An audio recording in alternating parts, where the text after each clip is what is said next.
Yeah, we could talk all day long about what we need to do in order to get faith. I spent 20 plus years trying to get that faith, man, and like so many people feel discouraged and kind of walked away, felt like I should walk away from God because the guys behind the pulpit, they talked about it, didn't get it. No help. Still as angry, discouraged. And the things that God did for me was not in the four walls of the church. He met me not through the eyes of a preacher and promises from a preacher, proclamations, declarations, and doctrines of a preacher, but in the everyday life, comings and goings in my life. And it's an amazing thing that when Jesus Christ was most effective, I'd say 99% of the time was outside the realms of those four walls. Isn't it amazing that he met people exactly where they lived? And so many times the things in my life as I felt from a very young person that it was God tugging at my heart. The world on one side and God on the other, almost pulling me apart, tugging of a war. And it's a miracle that I'm here today. A plain miracle. Each and every time God set me free from things that would and could have destroyed my life. Abusing alcohol at a very young child, 15, 16, 17 years old, 18, first couple of years in college, first couple of years in marriage, where it almost destroyed my life and destroyed my family. But when God met me, it was usually on the street.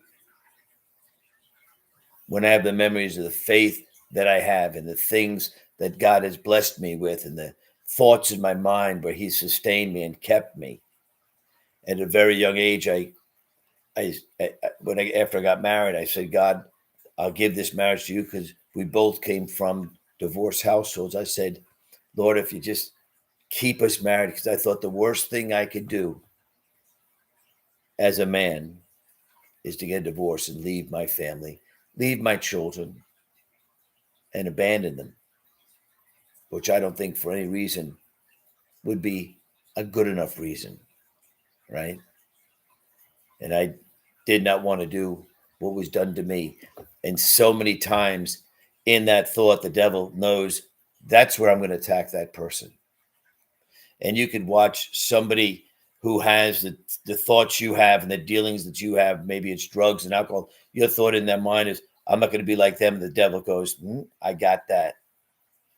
That's where I'm going to attack that dude.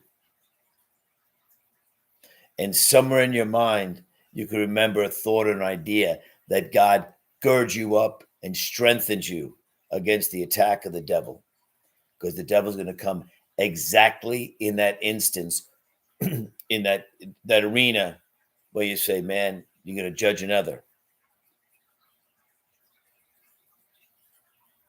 And Satan will come to drag you down. How many people have been hurt by parents who committed adultery and did not stay faithful?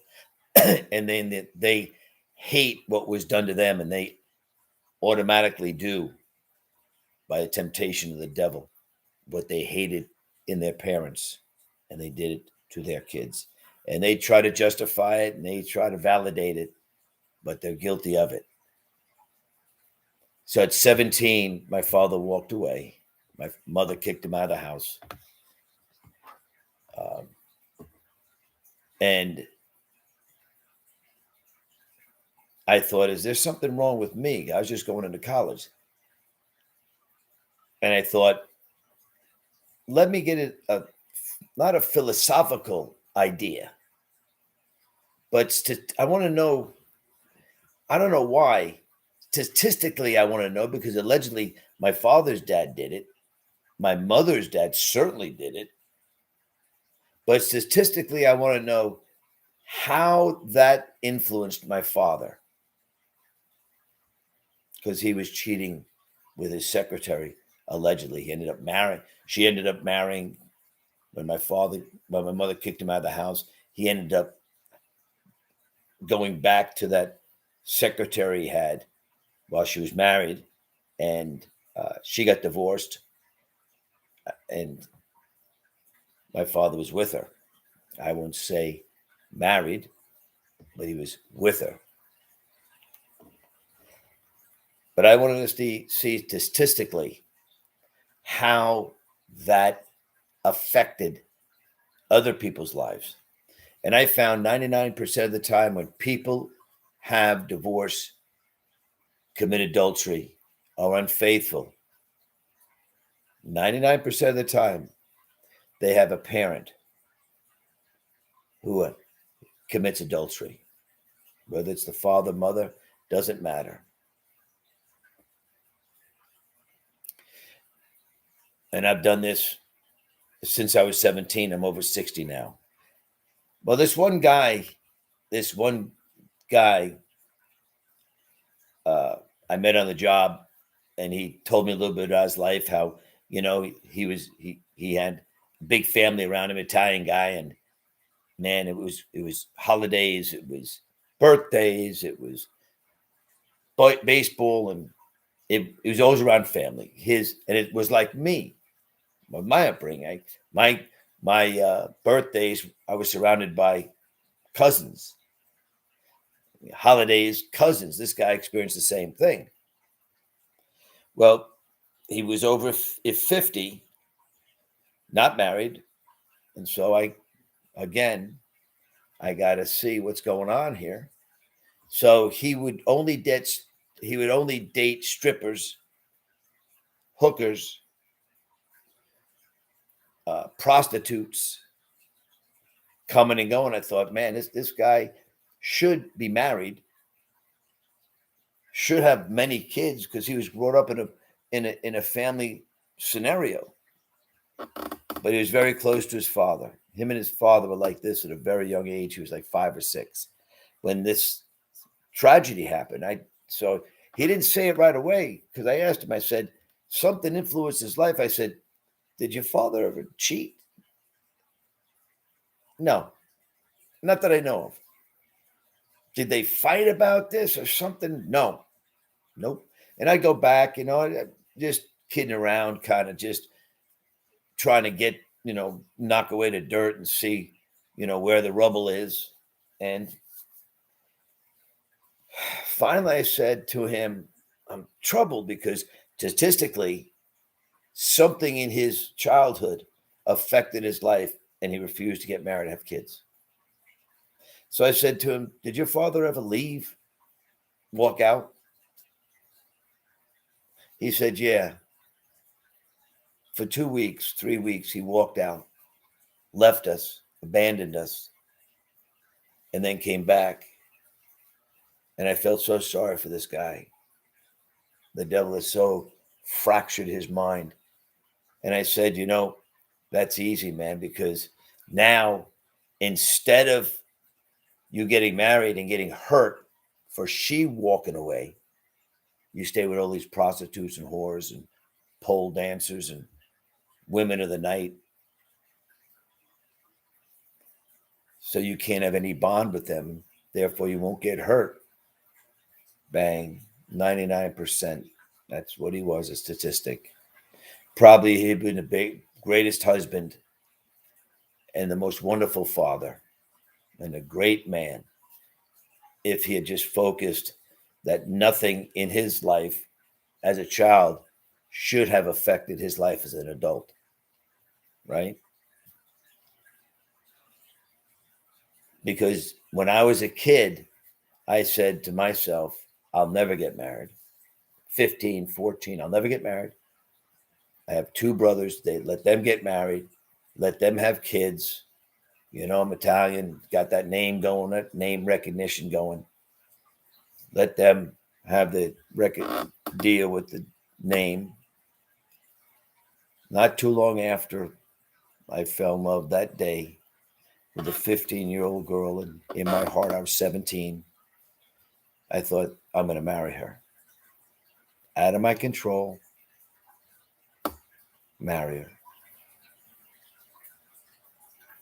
And by the grace of God, 43 years later, 4 kids, 13 grandchildren. There you go. God turned the cursings of our childhood into blessings. That could have happened to that man, that wonderful human being, if he didn't allow his childhood and the devil to get a hold of his mind and distort his mind. He probably would have been a great father. He didn't have to allow, but he was so close to his dad, he didn't want to receive that pain again. And that's where God can gird any of us up, including you. And if you're struggling in this life, God could bring that healing grace to you, that power to you, so you can do the things that he wants you to do and be a blessing.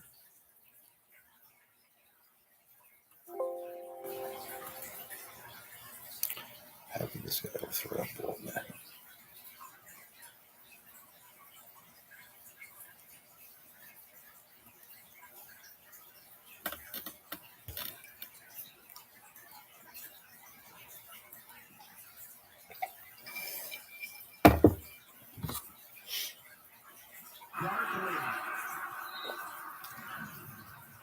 Back to the draw.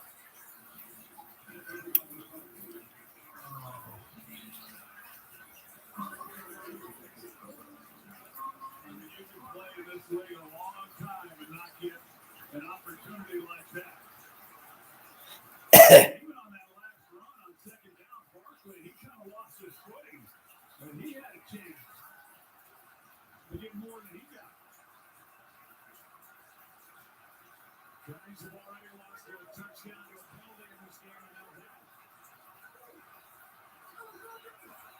And now this, a full start. Full start, offense, number 76, 5-yard penalty, third down.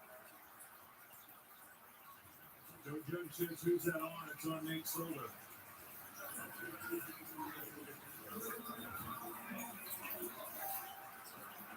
Third full start by this Giants offensive line, 3rd and 10.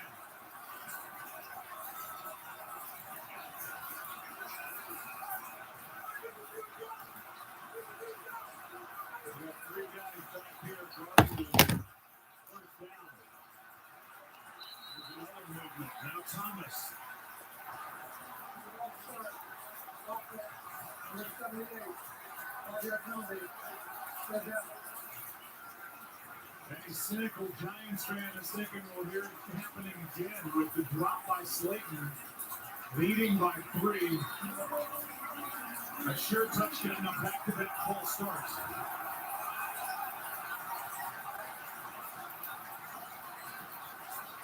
Well, this is where for Daniel Jones, you gotta know that a punt is not a bad thing. Yeah, it is because they don't call the spread, you idiot. It's a 3-man rush. Jones going to take off. And he takes it down to the 37. And that is enough to bring Graham Gano onto the field to try to get it back to a 6-point game. An 11-yard carry by Jones. Jones is doing everything he can. 55-yard try coming up. Gano has been money.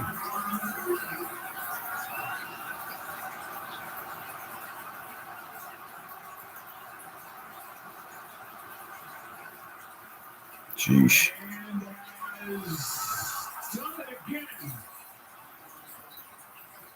Money. He's made 34 straight. But the Giants and their fans dreaming about what could have been. The drop. But they end up with 3 and lead by 6. 3 and lead by 6. You work at IT. You work at Name going, that name recognition going. Let them have the deal with name. Not too long after I fell in love that day, a 15-year-old girl, in my heart I'm 17.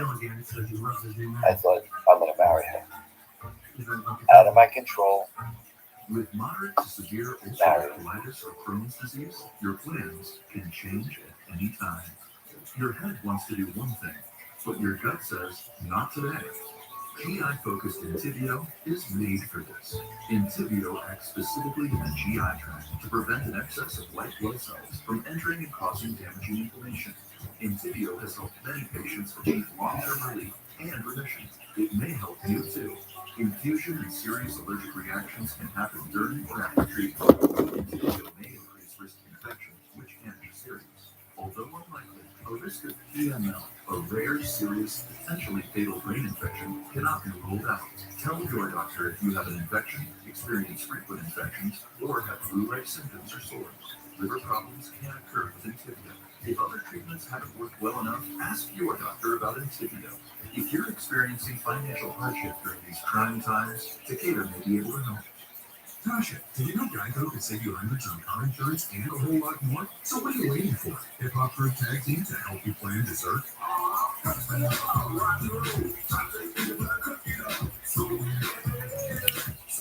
What are you doing?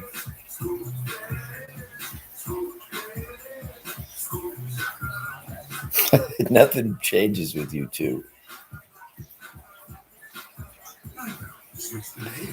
Like you met each other. Coming up next is the Mercedes EQ post-game show.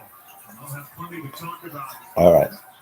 Love. I'm going to sleep, baby. Love you. But a good one between Washington and New York. 6-point lead again with under 5 to go. 34 straight.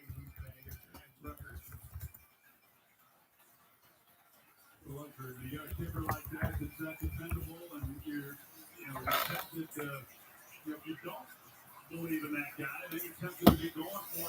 Fourth down, so judge all the belief in the world, but even though it's like he has so many other times. And there's this too. The frustration for DeAndre Carter hasn't had really much of a chance to return with, getting it into the back of the end zone.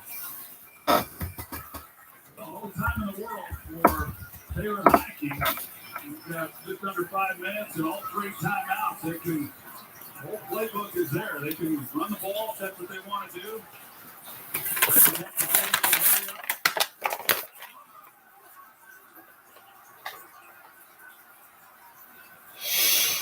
He signed the 3 timeouts.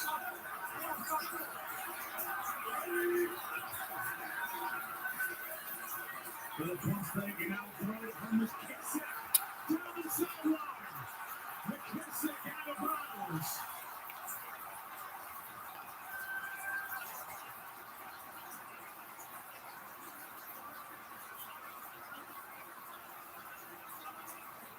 Well, that was pretty good. He got a matchup on him on Tate Crowder, and he's going to keep going up the sideline. You see, just one-on-one, and Crowder thinks he's around the flat. He jumps it, and there he goes.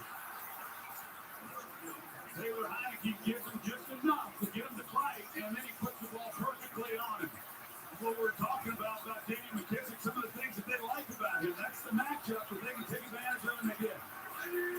56 yards, the longest play of the game. Heinicke throws it. Touchdown!